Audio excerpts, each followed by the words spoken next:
Day of prayer and reflection. Then on Tuesday, they'll gather for a memorial service at a 95,000-seat stadium. Mandela's body will lie in state for 3 days before he's finally laid to rest next Sunday, December 15th.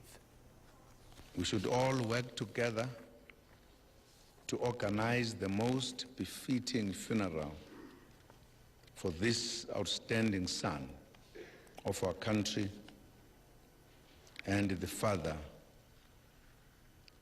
of our young nation. President Obama will travel to South Africa to pay his respects to Mandela. Today he ordered U.S. flags flown at half-staff in Mandela's honor.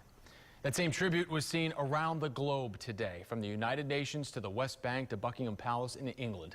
Heads of state around the world reflecting on Mandela's legacy and calling him a giant among leaders. Mandela spent decades fighting apartheid in South Africa. 27 of those years were spent in prison. Mandela, often referred to as Madiba, his clan name, was 71 years old when he was released in 1990. More than 2 decades later, South Africa continues to hail him as a hero.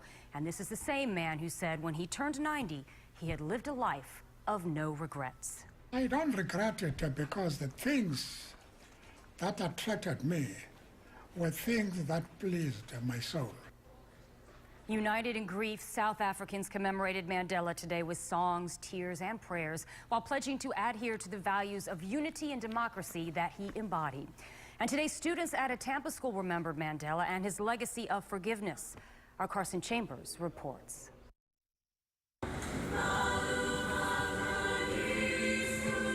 The national anthem students sang at a Tampa school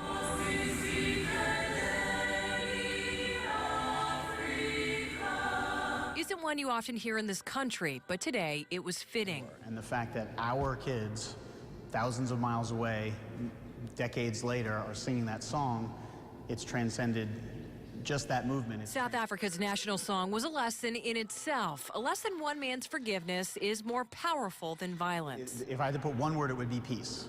And if I had to give it more than that, it would be the fact that he gives a model of how to forgive. Nelson Mandela will be buried on December 15th.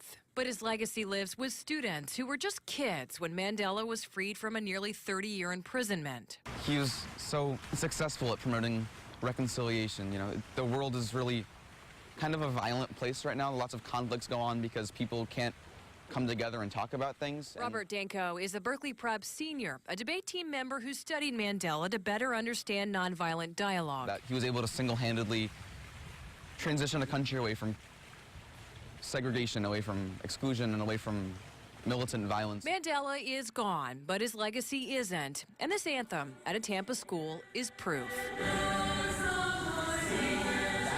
Demonstrates the fact that a people that were the majority in a country who were oppressed for so long now have a say in what the country stands for. In Tampa, I'm Carson Chambers, ABC Action News.